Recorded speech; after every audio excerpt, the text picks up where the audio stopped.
ఇంకొక విచిత్రమైనటువంటిది ఇగో ఇది ఇది వేరేది. ఈ ఒక మాజీ ఉప ముఖ్యమంత్రికి ఒక శిక్ష వేశారు. ఇగో ఇది ఒక మాజీ ముఖ్యమంత్రికి ఒక శిక్ష వేశారు. ఏమని? గిన్నెలు తోమండి బూట్లు తుడవండి. ఇది చూపించండి బాబు. గిన్నెలు తోమండి బూట్లు తుడవండి. ఎవరికి? ఒక మాజీ ఉప ముఖ్యమంత్రికి. ఎవరేసిరు? అకాలీ తఖ్త్ అనేటువంటి వాళ్ళు, అకాలీదళ్ సిక్కులకు సంబంధించినటువంటి హైయెస్ట్ సంస్థ అనుకుంటే అది పంజాబ్ మాజీ ఉప ముఖ్యమంత్రి శిరోమణి అకాలీదళ్ పార్టీ అధినేత సుఖ్బీర్ సింగ్ బాదల్కు సిక్కు మత సర్వోన్నత సంస్థ అయినటువంటి అకాల్ తఖ్త్ సోమవారం శిక్షలు విధించింది.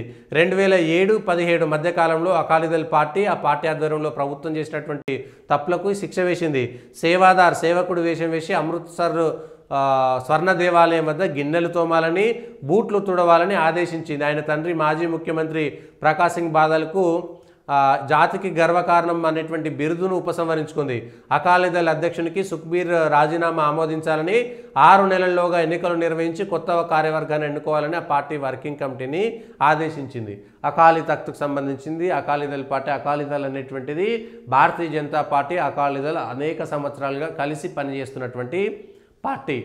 ఆ ఉప ముఖ్యమంత్రికి వాళ్ళ సిక్కులకు సంబంధించినటువంటి సంస్థ అకాలీ తఖ్త్ అత్యున్నత సంస్థ మాజీ ఉప ముఖ్యమంత్రికి మీరు ఆ సమయంలో ఈ తప్పులు చేశారు, ఈ తప్పులను మీరు ఒప్పుకుంటున్నారా లేదా? ఒప్పుకోవాల్సినటువంటి పరిస్థితి. ఒప్పుకున్నారు కాబట్టి మీరు స్వర్ణ దేవాలయాల ముంగట కూర్చొని బూట్లు తుడవాలి, వాష్రూమ్లు కడగాలి, అట్లనే గిన్నెలు కడగాలి అనేటువంటి ఒక శిక్ష. అంటే సేవ చేయాలి ప్రజలకు. నేను ఎక్కువ నేను గొప్ప అనేది కాకుండా మనందరం ఒకటేనటువంటి విధంగా ఉండేటట్టుగా అకాలీ తఖ్త్ వేసింది.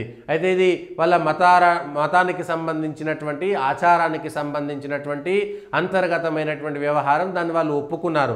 ఇది మళ్ళీ ఇంకో చర్చ. వీళ్ళకు ప్రత్యేకంగా వాళ్ళ శిక్ష వేసిన తర్వాత మరి భారత రాజ్యాంగము ఈ శిక్ష ఇవన్నీ లేవా? అవి కేసులు నమోదు కాలేదు. అది వాళ్ళకి సంబంధించినటువంటి అంతర్గతమైనటువంటి విషయమే. ఇప్పుడు ఈ చర్చ జరుగుతుంది. మళ్ళా షరియా చట్టాలు ఈ చట్టాలు ఒకటేనా? సిక్కులకు ప్రత్యేకంగా అకాలీ తఖ్త్ ఒక శిక్ష వేయొచ్చా లేదా? ఈ అంశంపైన కూడా చర్చ జరుగుతుంది. సో హిందూ చట్టం ఇవన్నీ కూడా మళ్ళా దేశవ్యాప్తంగా ఇంకో చట్టానికి ఉపయోగపడుతుంది. దానికి సంబంధించినటువంటి అవసరం కూడా ఉంటుంది. ఏం చేయాలి ఏంటి అనేటువంటి దానిపైన ఖచ్చితంగా ఈ ఒక మాజీ వాష్రూమ్లు శుభ్రం చేయండి. సుఖ్బీర్ సింగ్ బాదల్కు ఉప ముఖ్యమంత్రికి శిక్ష వేసి అకాలీ తఖ్త్ శిక్ష విధించింది. అప్పటి వరకు అకాల్ తఖ్త్ జతేదార్ గురుపీఠాధిపతి రఘ్బీర్ సింగ్ సోమవారం గురుపీఠం వేదిక నుంచి శిక్షలను బహిరంగంగా ప్రకటించారు కూడా. సో విచిత్రమైనటువంటిది. గిన్నెలు తోమాలి, బూట్లు కడగాలి, అది సిక్కులకు సంబంధించినటువంటి అంశం. నిజంగా కూడా ఎవరైనా తప్పులు చేశామని చెప్తే మామూలుగా పాప ప్రక్షాళన అనేటువంటిది ఒకటి చేసుకోవాల్సినటువంటి పరిస్థితి వస్తుంది. తెలిసి చేసినా తెలియకపోయే చేసినా కూడా జరిగేటువంటి వాటికి శిక్షలు. ఇవాళ ఆ పార్టీకి సంబంధించి అకాలీదళ్కి సంబంధించి వాళ్ళ ఆ బాదల్ కుటుంబం మాత్రమే అనుభవించింది పూర్తిగా.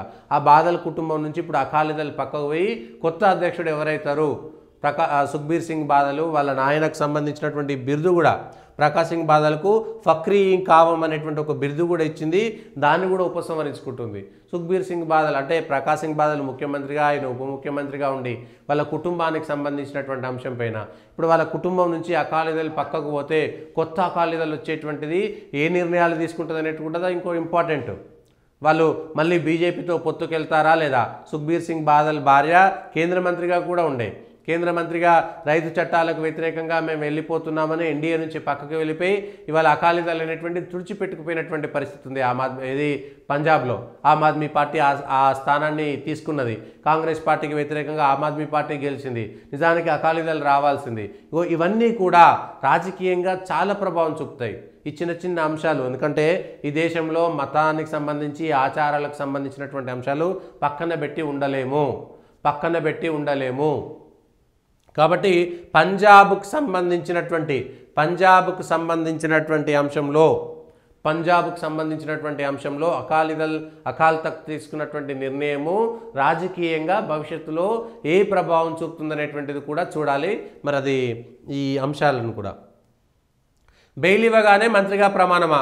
డిఎంకే సెంథిల్ బాలాజీ విషయంలో సుప్రీంకోర్టు విస్మయం. నిజంగా కూడా బెయిల్ పైన ఉన్నాడు కదా, మరి బెయిల్ పైన ఉన్నటువంటి ఎంతమంది ముఖ్యమంత్రులు ఉన్నవారా? బెయిల్ ఇవ్వగానే మంత్రిగా ప్రమాణమా? మరి బెయిల్ ఇవ్వగానే హేమంత్ సోరెన్ పై ప్రమాణ స్వీకారం చేసిండు జేఎంఎంకి. ఆ తర్వాత ఎన్నికలు వేయండు, మళ్ళా ముఖ్యమంత్రిగా ప్రమాణ స్వీకారం చేసిండు. అంటే బెయిల్ ఇవ్వగానే ముఖ్యమంత్రిగా కూడా ప్రమాణ స్వీకారం చేసిరా లేదా?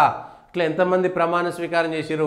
బెయిల్పై ఉన్నటువంటి వాళ్ళు ఎంతమంది వాళ్ళ ముఖ్యమంత్రులుగా ఉన్నారు, ఎంపీలుగా ఉన్నారు, ఏ కేసుల్లో బెయిల్ పైన ఉండాలి, అవినీతి కేసుల్లో ఉండేటువంటి వాళ్ళు